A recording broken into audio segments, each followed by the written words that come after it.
guys, welcome back to We Watch a Movie. In honor of the Poltergeist remake, which probably shouldn't have happened, we haven't seen it yet, so we won't say that. Poltergeist 2 and 3 remake, or the deuce. Poltergeist 2 and 3 reviews coming at you live. Fuck it. Right at your face. Let's do it live.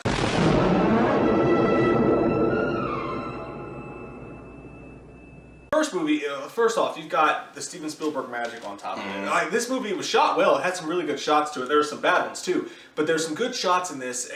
And I love the family. I love Coach. I love his wife. I think they're both really good actors. Yeah. But this movie's missing the magic of the first one. You got Kane that's come up. He was awesome, dude. So creepy. I loved him. So creepy. Just the way he said everything, like, I'm God gonna get you. Yeah. Yes, Tim. Oh. Like, shut your mouth. You are gonna die. It works way better than the third movie, mainly because you've got the same family. Yeah. Now in this movie, they're down. Well, the sister's not there. That's the only one. Yeah, the sister. They don't ever explain it. It was in the original script. They explained it that she went to college or wherever it was. I forget. The girl's completely gone, and everything's just different now. He's embraced the hippie lifestyle. He's like, I want to live with your mom. He's like, this is awesome. I don't have to work. I don't have to do anything. And the whole tone just kind of shifted away from the coolness of the first movie. I don't know, but it still had really good scenes in it. One of the creepier scenes in the movie is when he drinks the bottle of tequila. That's why you never drink the fucking worm, and he vomits up this fucking creature, and he's like, ugh, and this thing's like, ugh. And you're like, wow, that's scary as fuck.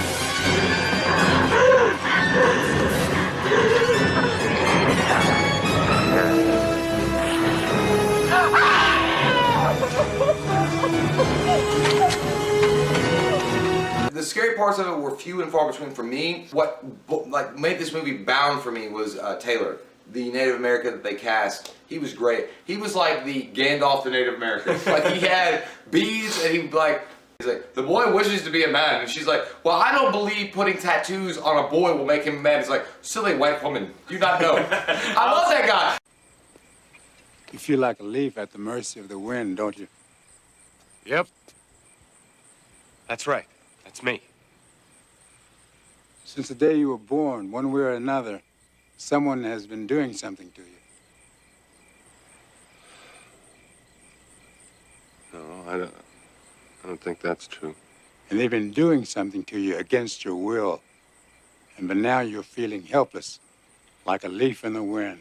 You got the one scene where the boy's upstairs brushing his teeth and he's got the braces. And it's kind of stupid, but it's kind of 80s horror, so it's sort of fun. One of the scary scenes. It reminded me, and a lot of this movie reminded me of the later Nightmare on Elm Street movies. Yeah. The way that the special effects work and stuff like that. But the braces, like, it's kind of dumb, but the braces come to life and they hold him up on the wall. They're asking Taylor, they're like, fucking come help us! Jesus, fucking, what are you doing here? And he's like, he's like, she's after Caroline, and he's holding her, and like that scene was all right. I mean, it was kind of. I like the scene where he was actually when he was brushing his teeth, and he turns away for a second, and in the mirror you see the ghost go. Dude, it looked like Bagul. They were like, is that scope? The movie itself, just it really didn't live up to Poltergeist. Like, I don't know what they were doing, because Poltergeist had a good ending. It had a great ending. But then they went back, and then they found this tomb, and they found that Kane had these followers, and that was why it all was connected to Carol Ann. I mean, I get what they were doing, but because they were just trying to make a sequel. But it didn't need a sequel. Yeah, it really didn't. But the creature stuff is good. Like when the worm comes out of life and he spits it upward, which is gross as hell.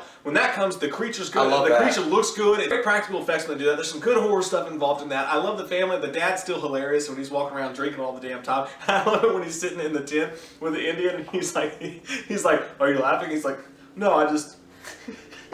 He's like, I love the health club, but I'm just wondering when I'm going to get the key to my locker. I didn't know I love Taylor's response, like, humor is good. You will need this. Coach is so good in that role. Coach is great. What I didn't like about it was when he gave him, like, he shot the snort monster into his mouth. I thought it was kind of cheesy when he's holding him up. He just goes, and he just spits the spear. Like, how did you know to fucking, he spits the spear power into his mouth? Maybe he was just sighing. He was like, and then like that spirit just like, I gotta help you right now. This guy had all this great stuff and great actors to work with from Poltergeist, and he mostly carried it to the finish line, and it was a pretty decent movie, but when the finale came up and he had to do something of his own, it kind of failed. Like, this movie for me is a 6.5. I love the score. I mean, the score of the movie. I love the music. I love the actors. I love some of the direction they took. I love Kane. I think Kane was a great antagonist. He just needed to be in a little bit more. Yeah, and that was it. But overall, I just think that they tried so hard to make it what it wasn't. Like what they, because Poltergeist was lightning in a bottle. I mean, it was such a great movie. It was done so well. I don't think they were going to capture it, and it didn't need a sequel, but 6.5. Yeah, and I get that. And for me, a lot of people say that the first Poltergeist didn't age that well. I disagree. I think it did. It did. I think when you come to this movie, though, even though this movie was made later, I think this movie didn't age that well. Because what happens is they carry along, like I said, using the original Poltergeist form up until towards the end of the movie. And then you've got this otherworldly realm that we go into where they actually they step into the fire. They go back to this pit or whatever, which felt like an addendum. It felt like it didn't even be there. They go back to this and they try to explain how everything happened. Why was Taylor in the cave?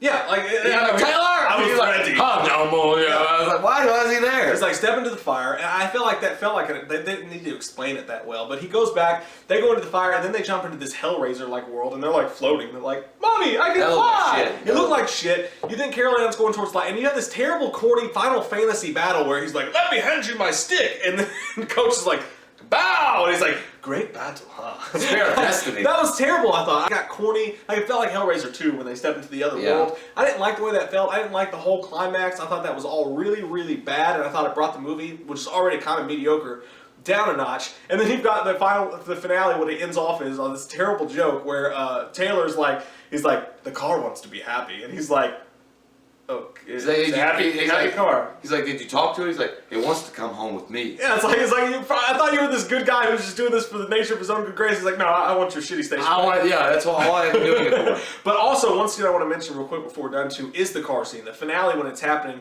First Coach, when he becomes, when he drinks the worm and he's possessed there for a little bit, that dude, he's a really good actor. When he's like trying to fuck her, he has this like pale look on his face, and it's all like black eyes, and you're like, holy shit. He was really good. He was awesome. He was really good in that role. And then the scene when they go into the car to get away, yeah. and the chainsaw comes to life. Originally, this was supposed to be in 3D because they were going to use that effect, like throw the chainsaw lines. That would have been pretty cool.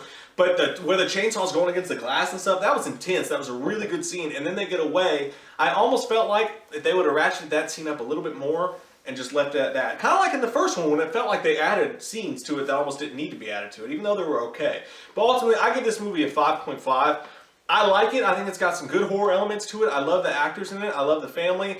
They just ended it on a sour note for me. And to me, let's be honest, this is where Poltergeist ends. Yeah, we're going to review the third one, but this is where Poltergeist should have ended. Kane was so awesome in this role. He really was a great physical, something you could see that wasn't CGI or practical effects. He was just a normal guy, and he looked like an evil motherfucker. It sucks I only give it a score of 6.5 because could have been great. It could have been amazing.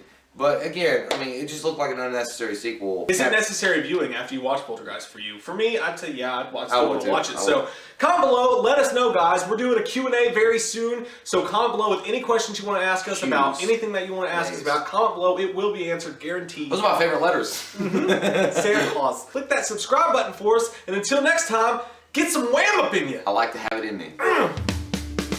We watched a movie.